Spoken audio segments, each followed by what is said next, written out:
We were looking at, or we started looking at vertical dynamics, and that's what we are going to do for the next 5-6 classes. And we already noted that there are two important things in vertical dynamics, two important things that we have to look at in vertical dynamics.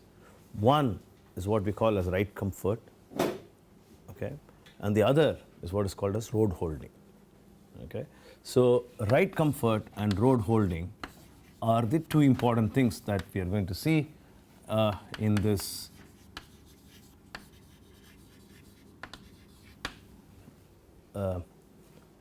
part of the lectures.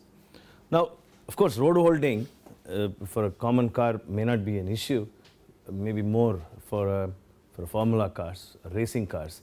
This becomes very important because of certain differences between the usual car that you drive and that of a car which is driven for, say, Formula One racing. Okay. So, what is more important for of these two? What is more important for us is what is called as this ride comfort. As we had done earlier in this course, where we had looked at a bicycle model and looked at handling from a very simple model in order to understand the concepts. And then we, of course, we did some modifications to these models. We looked at the assumptions that we had made and then slowly removed that assumptions and then brought out a complete picture. Like that, we are going to look at this ride comfort, okay, from a very similar perspective, and we are going to first put down a very simple model and then draw some conclusions. The point is this, that there are a lot of assumptions in the simple models. Is it that it's not valid?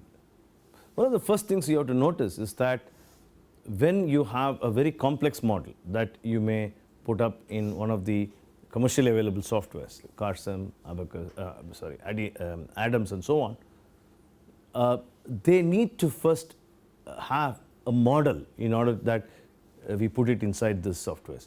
So a first cut, first analysis is always good to do that, to do before we go to bigger models, and that's why these models are important. Let's go straight away to this model.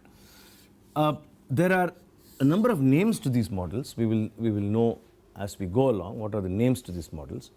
We will look at what is called as a half car and a quarter car model.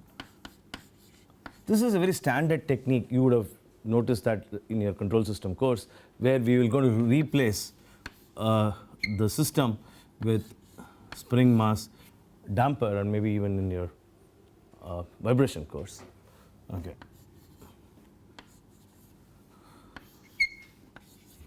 So that is our simple model. You would notice that the tires have been replaced with springs, which I would call as the the spring stiffness K front tire, K rear tires. Okay. Notice that we have not put a damper to the tire, okay, though it looks very attractive, but usually the damping effects are neglected, not very high, and it's neglected. Okay. And this is what is called as our unsprung mass. Okay. So we will call by small m, okay, unsprung mass in the front and m unsprung mass in the rear. These are the stiffnesses and the damping characteristics of the suspension system. So we'll call that as KSF, CSF, KS rear, CS rear. Okay, that is the sprung mass, and we'll call that as M sprung mass. Okay, and that we also include a J theta. Notice that we are going to have theta, which is pitch, can be considered as one of the degrees of freedom.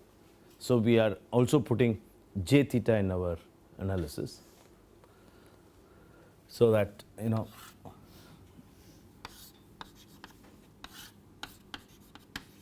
theta can be considered as in the analysis.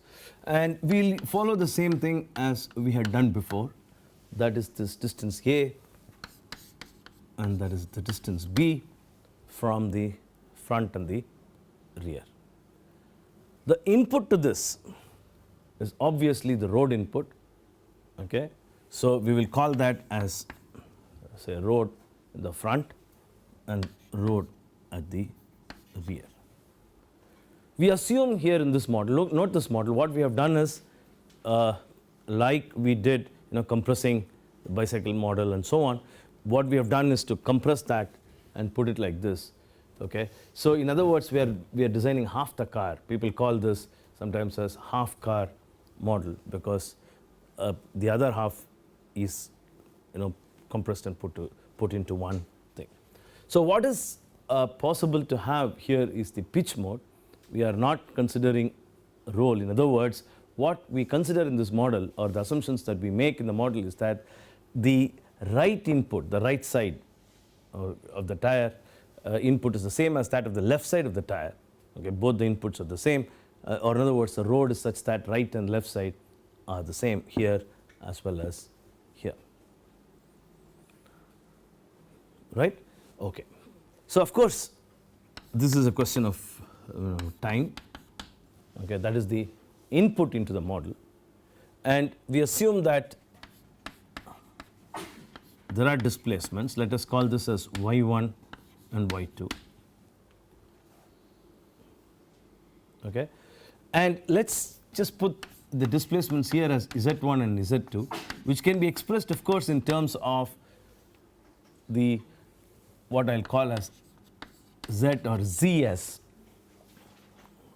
Okay, in India, we have a tendency to call zs z. Okay. So you know why? We're used to calling this as z, because z is never used as z. If you got zebra, z.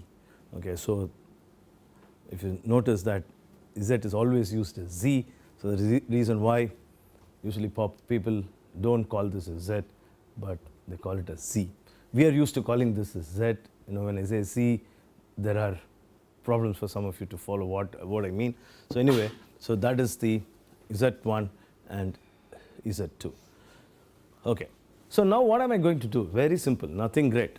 I'm going to write down all the governing equations, equilibrium equations, okay, which are going to be a second order differential equation.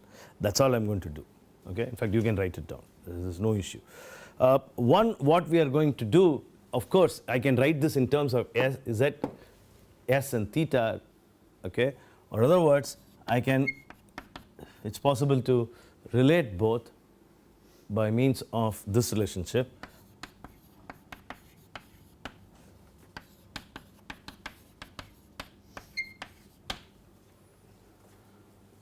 Okay. Or I can write it in terms of zs and theta, or in terms of z1 and z2. Okay. Right? Fine. Now let me write down the equations, the governing equations, and you will understand what are the degrees of freedom. Okay. So the first is, so I said that if I want, I can change it. That's all I want to know. I want to state. Okay. Fine. Now let's consider each of these masses separately, right, and write down the governing equations to it. Okay. And then, of course, these are the road inputs. I just want to give you a small background to this road input. Okay. There is a tendency for people to just measure the road profile. Okay. Just measure the road profile. Road profile measurement projects which I think a couple of students have done before you, maybe 3-4 years ago. So road profile measurements are done using laser sensors and so on. And there's a tendency to just input that straight away into this model. Is that correct?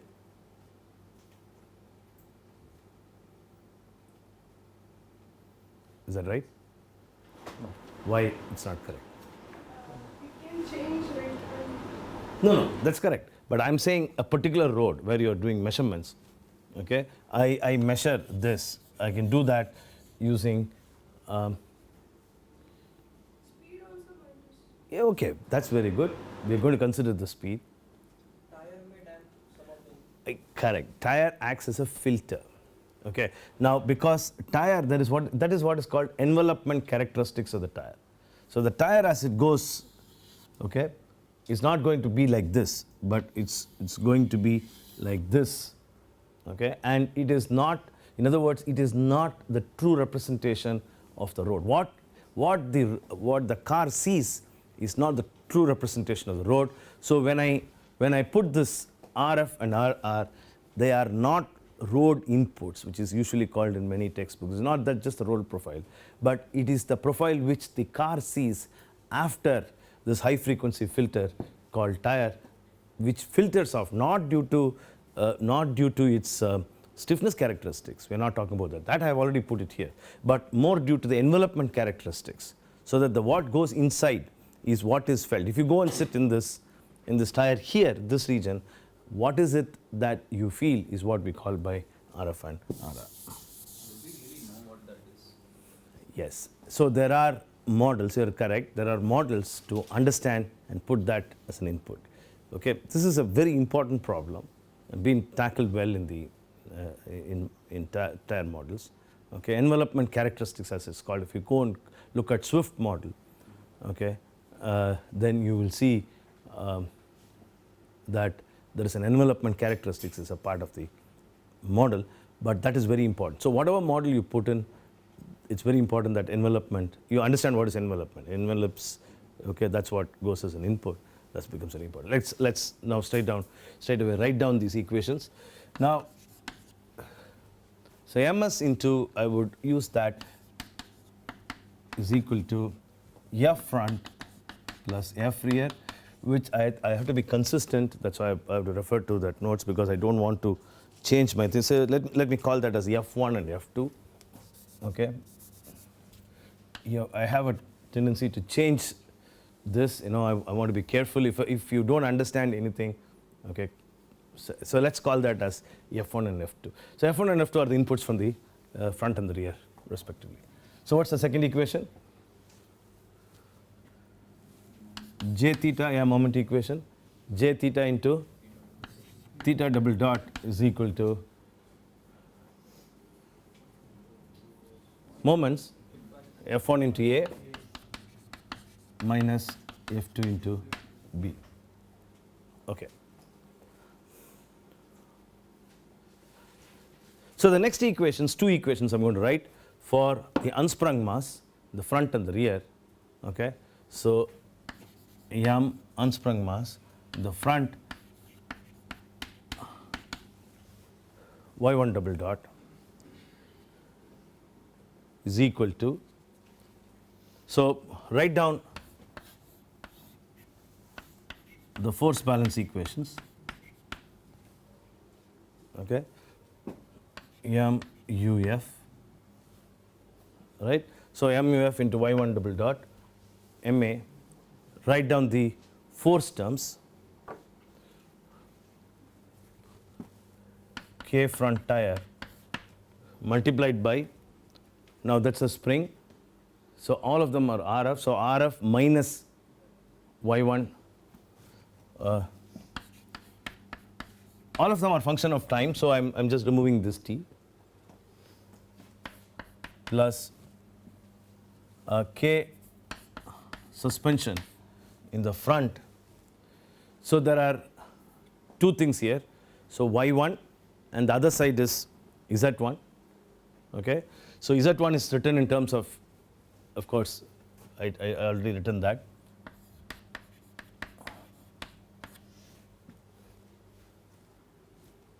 Plus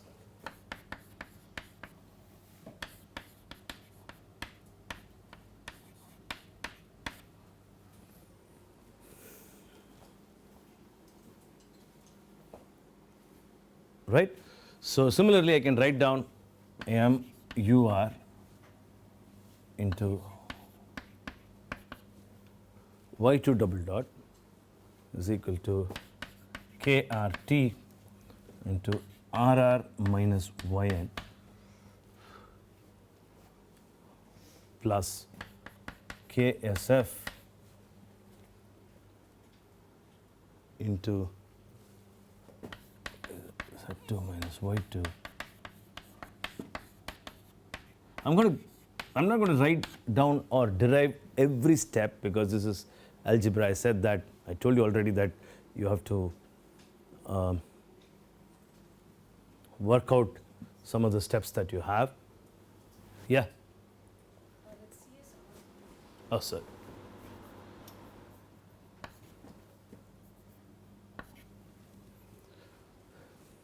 Right? So there must be that minus b theta z2 equal to Oh, okay. What's happening to me? Okay. So good. Let me sheepishly say that I just put it so that I want to know whether all of you are awake. Okay. So all of you are listening and you're understanding. That's very good. Okay. What's F1 now? Write down F1 minus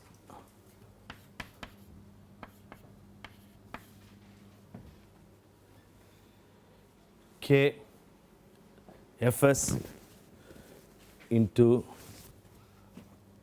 Z1 minus Y1 minus CFS into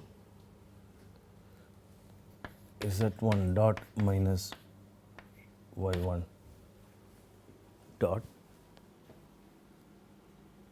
okay, and F2 is equal to minus K rear spring into Z2 minus Y2 minus C rear spring.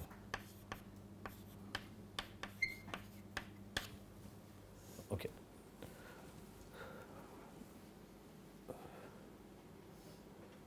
Right. Then what else have you written? That's right. Okay.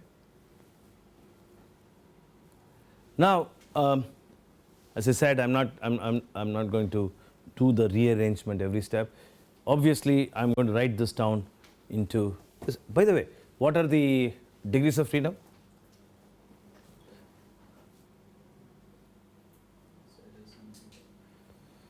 What are the degrees of freedom? How many degrees of freedom are there? 4. What are they? Y1, Y2, Z1, Z2, or Y1, Y2, ZS theta. Okay. So there are 4. So this is basically a 4-degree of freedom model. Okay. Let me prompt what I'm going to do. The first thing I'm going to do is to cut this and make it into what is called as a quarter car model. Okay. I'm going to compress that and put that as 1 quarter car model. Okay.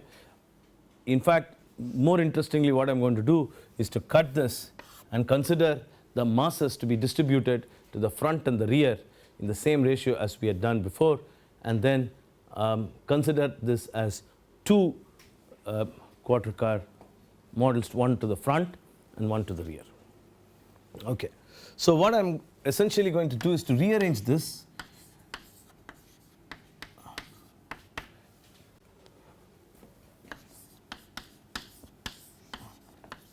Sorry.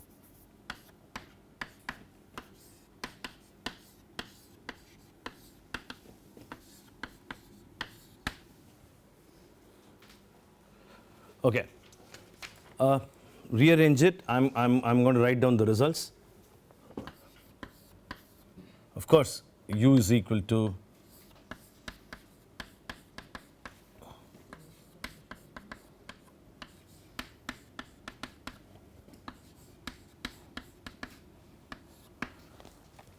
and R, which is the load,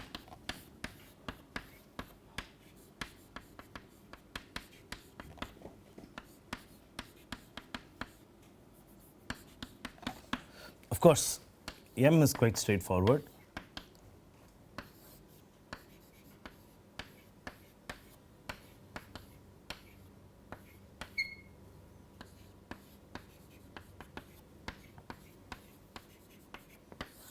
Okay, so that's quite straightforward. You can see all the 4. What am I doing? I'm very simple. 4 equations. I'm just rewriting it in a matrix form. Okay, you know why I'm doing it. It's quite straightforward. So the next is the C matrix,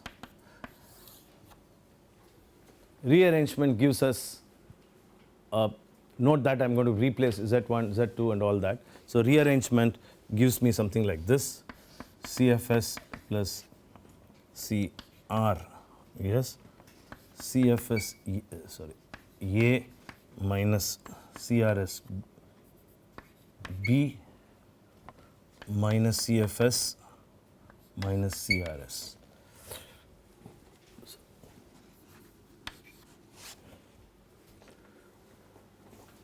Okay.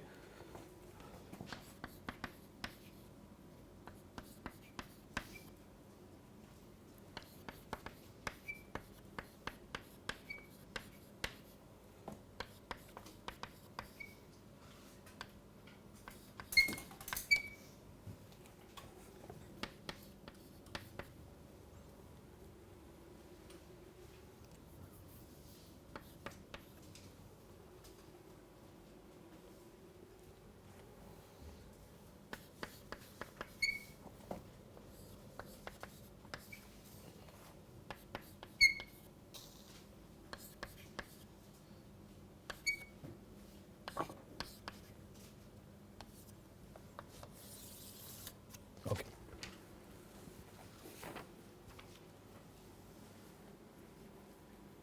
One of the things which I had pushed in without elaborating is that the spring stiffness is a constant. In other words, I had pushed, when I wrote down this equation, I had pushed that the spring is a linear spring, which is definitely not the case with most of the suspension system. It's a hardening spring. Okay, so the suspension spring is not going to be a linear spring, but as I told you, we want to get the first cut results, what we call as first cut results. The reason why we have made these assumptions, and that this is, the damping is characterized by a simple number, and the spring stiffness is characterized by a simple number, right? And the K matrix, we will write down the K matrix.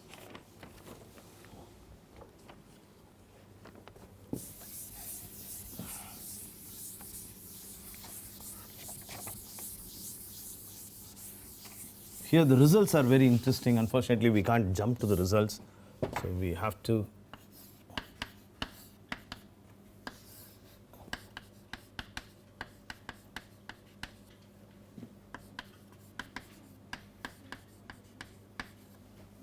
you would notice that it's very similar to C matrix.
Because there is no C there for the tire that's missing, the stiffness of the front tire and the rear tire.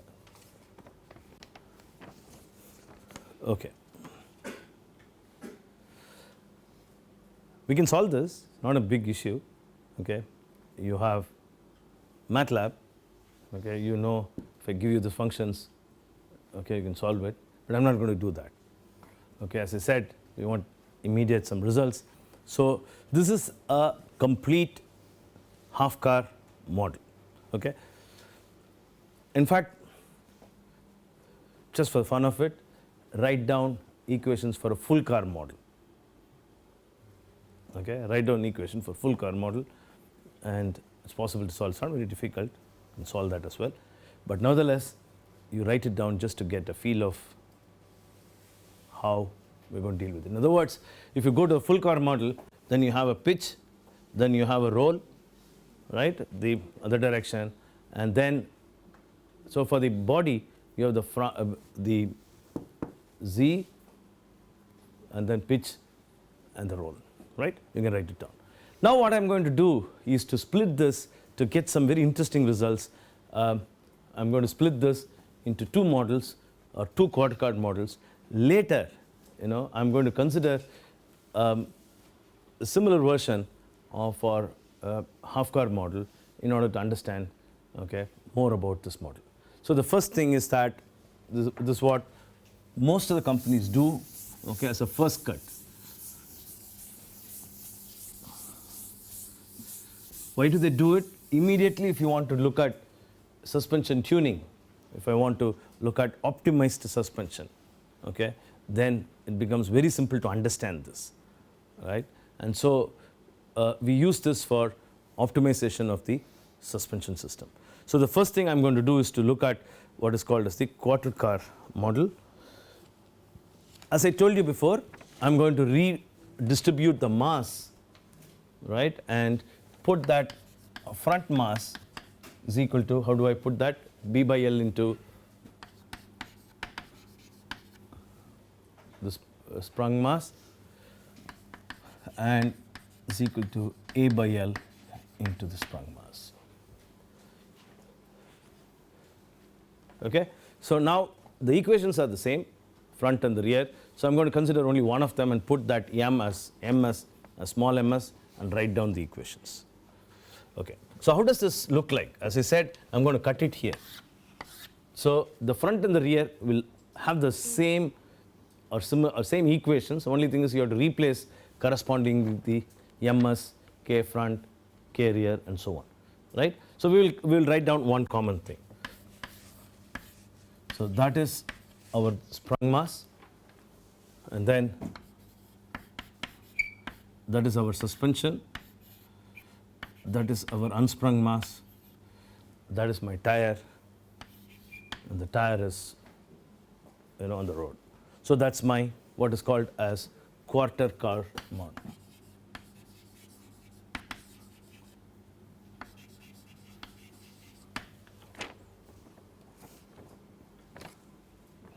Quarter car. Okay. So let me write down that.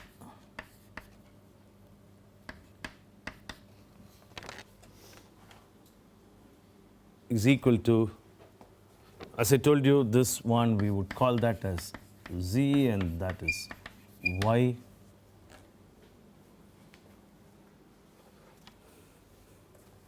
Minus C into Z dot minus Y dot. I want you to check this. Is that correct?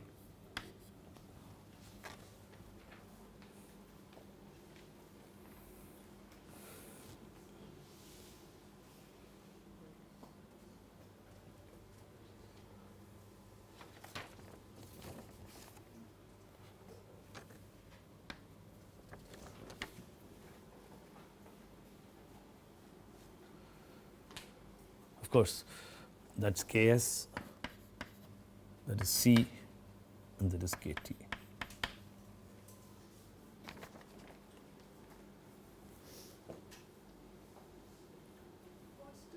Is it positive? Is it correct or not? I know because a few questions, last one of the earlier courses that people had confused between, say, it's very easy when I put a force. So when I have two things which are moving, okay? So what happens when Z is more than Y? That, in other words, this is positive. Okay, what would happen? Let's just look at the spring. Z is more than Y. So what will happen? Pull down. Okay, so the force will be in the negative direction. So, but my M, S, Z double dot is in the positive direction, so I have to put a negative there. Right? Now I know your question. Solved? Any other question? Okay. If you want, write it like this. If you want, write it as ms is equal to force from the spring plus force from the damper. Okay, and then write down. Right? Fine. And so this is again, note that we are looking at 2 degrees of freedom, z and y.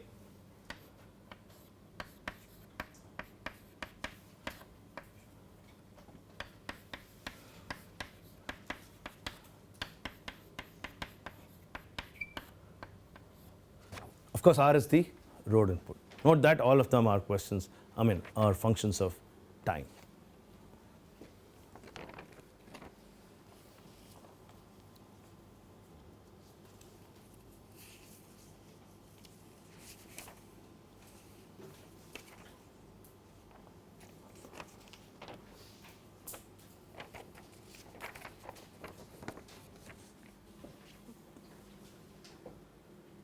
Okay.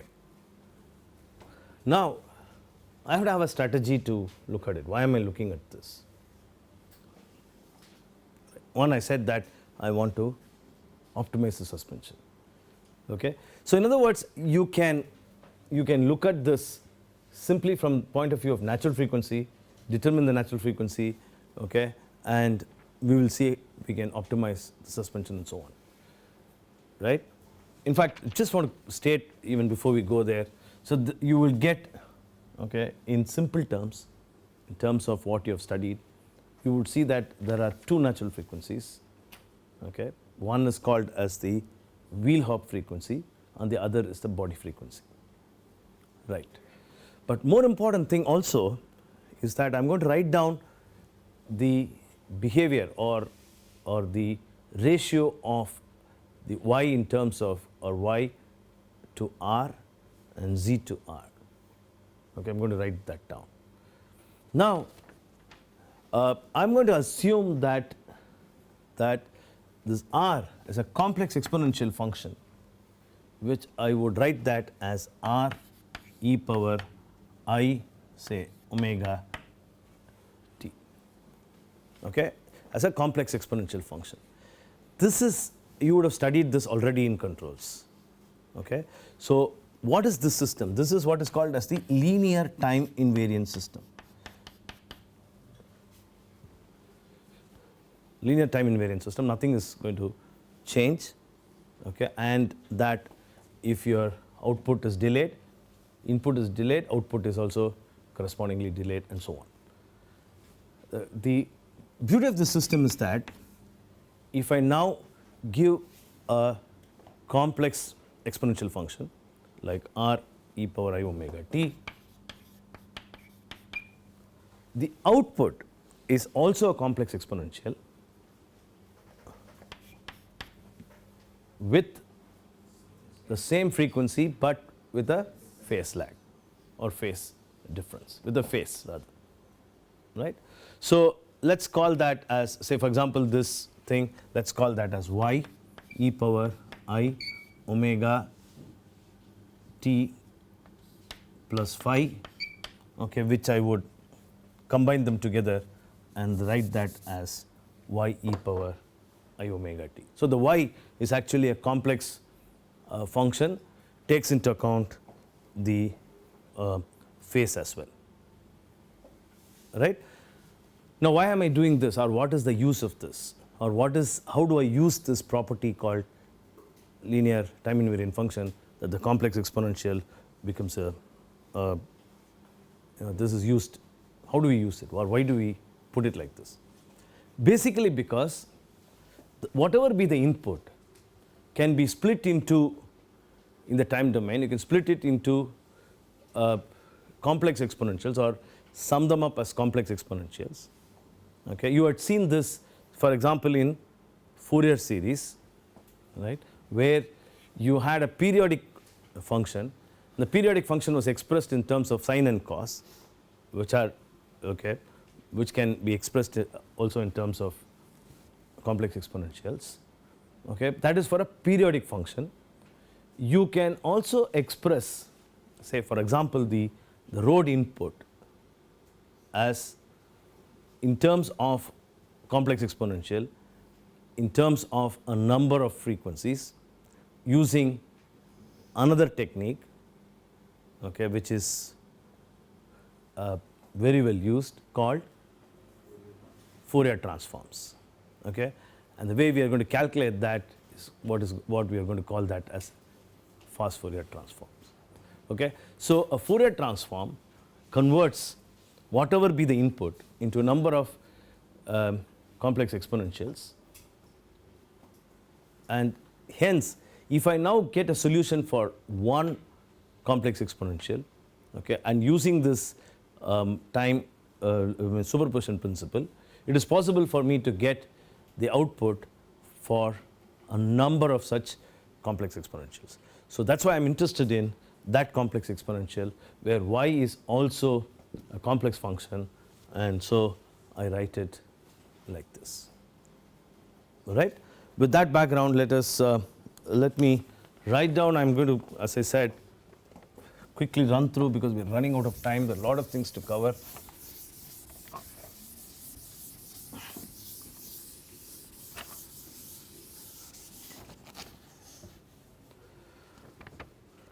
Okay, so input and output are of the same form.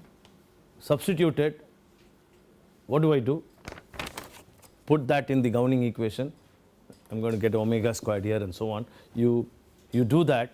I'm going to express this final form. You know, the two equations. Do that.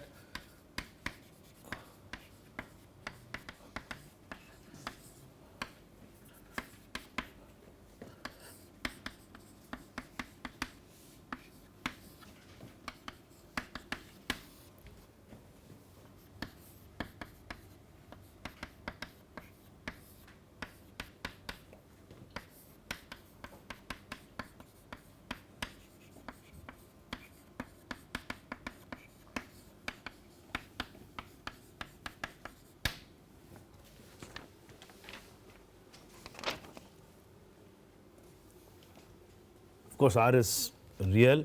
So from which I'm solving this and writing down Z by R and Y by R.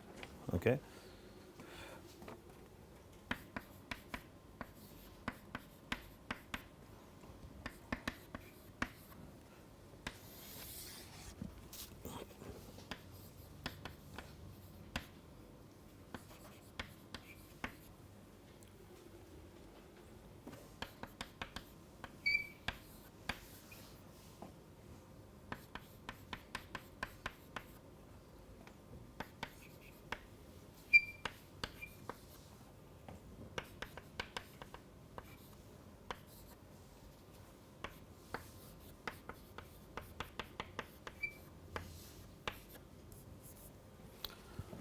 And so that is Z by R.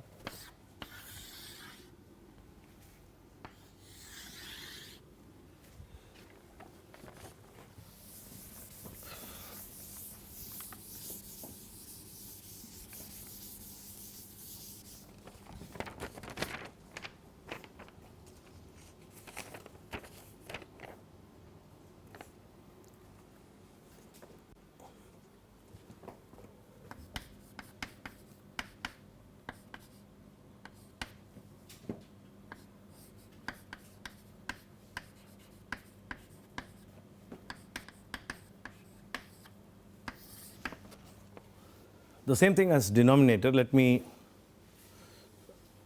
write that down as something like this: d plus IC omega E, where d is equal to, expanding that,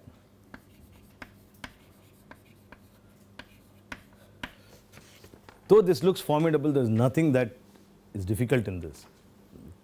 Because of the number of terms, it looks very complex. Okay. So we're going to, as is usually the case, I'm going to simplify it later, minus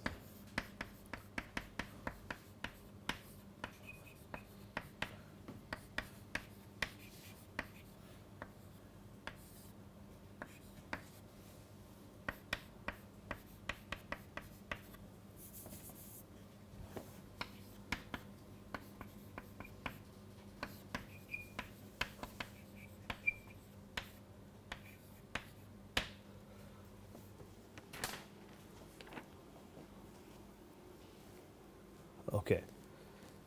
So of course, if you want a solution, look at that. Everything is known. It's straightforward. There's nothing very difficult, right? Notice also that both y and z are complex. Okay, we'll do the interpretation in the next class. Okay, but let us first understand what it is. So in other words, the very first thing is that given an input, the road input as a complex exponential, I can find out what would be the displacement at the unsprung mass position. What's that?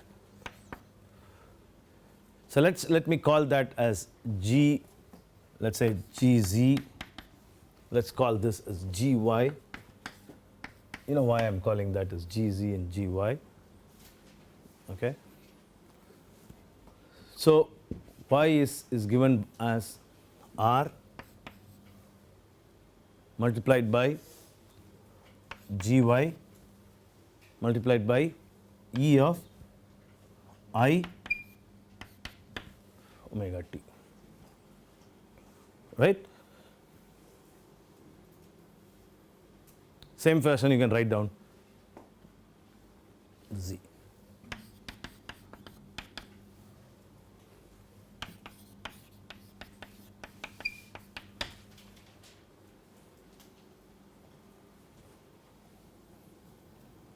Okay. How do I, suppose I give you this and I want you to do a test.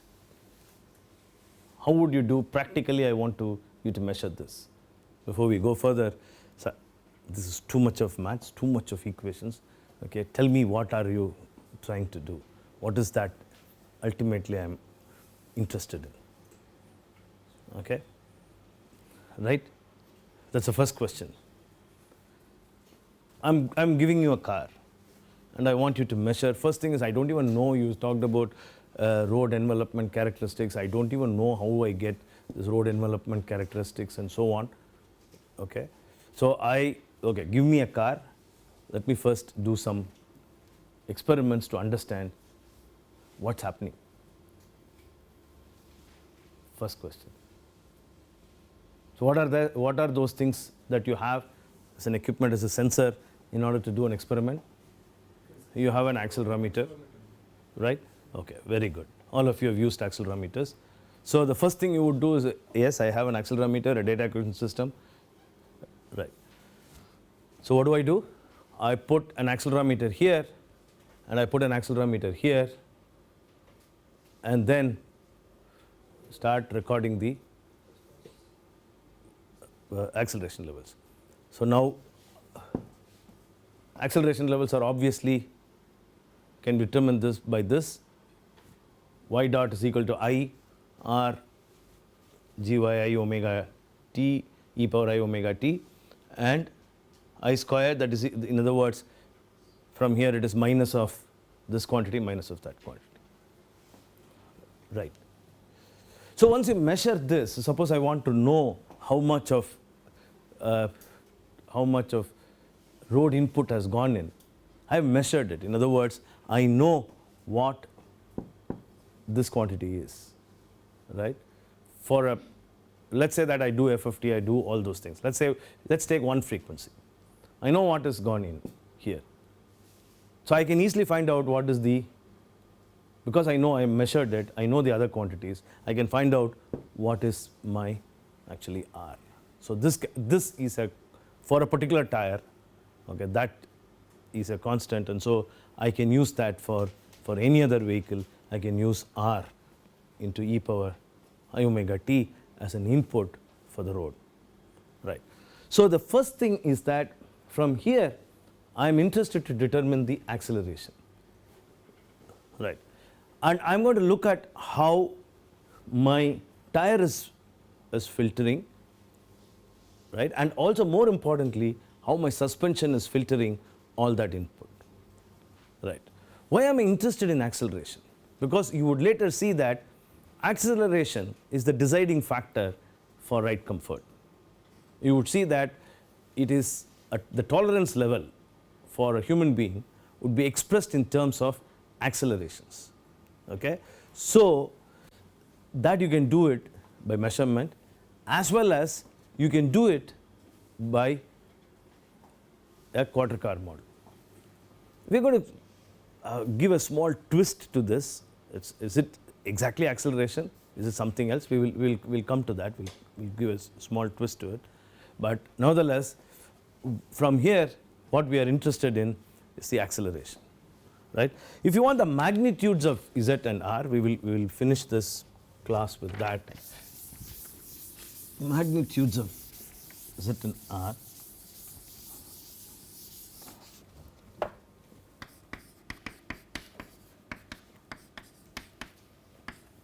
Of course, you know how to get the magnitude, get the real and imaginary root of real plus imaginary.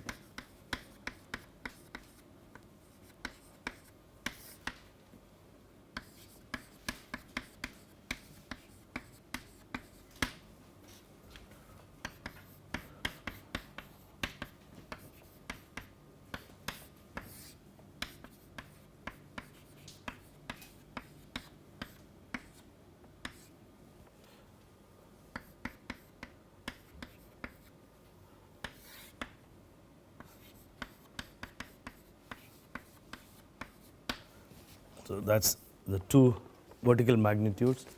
The magnitude of acceleration for these two are given by omega squared multiplied by this, omega squared multiplied by that would give you the two magnitude of acceleration levels. Clear? Any questions here? How is it going to anyway? This parameters will be different for different speed, and you also Wait. You are right. You are absolutely right. You know, the problem in this is that I have to derive it. I have to show you the equation and then come to interpretation. I know, slightly impatient to why are you doing this, right? That's why I immediately jumped and talked about acceleration. You are absolutely right that this is what we are talking about. A road profile is a spatial or in time domain. Okay, it's sorry, not spatial, but is in the time domain. Is in the as a matter of distance, spatial domain. Right? It is a matter of distance, actual profile. Right? When I put this as an input, I am converting the spatial domain into time domain. So what is that linking factor? Speed. So what is that you get? You know, we'll with the last statement we'll finish this class. Okay. So what is that you get? You see that if I go in the same road, very important point you brought out. If you say go in the same road at different speeds, I am not going to get obviously the same output. Very simple. You see that every day, right? At particular speeds, you would see that suddenly your car starts jumping, and after some time it will come down. Okay. So when is it going to jump? That's an important question. Okay. That's what we are going to see. Right? So in other words, for the same road, speeds give you different inputs with respect to time. Absolutely correct. How is it? We'll see that in the next class. Does that answer your question? Come again. So the speeds are important. I have not yet tied this up. Okay? Speeds are important because speeds, how? Put that down. You know the velocity in terms of meters per second. You know the spatial distribution in terms of distances as meters. Connect them together, and we'll see that in the next class.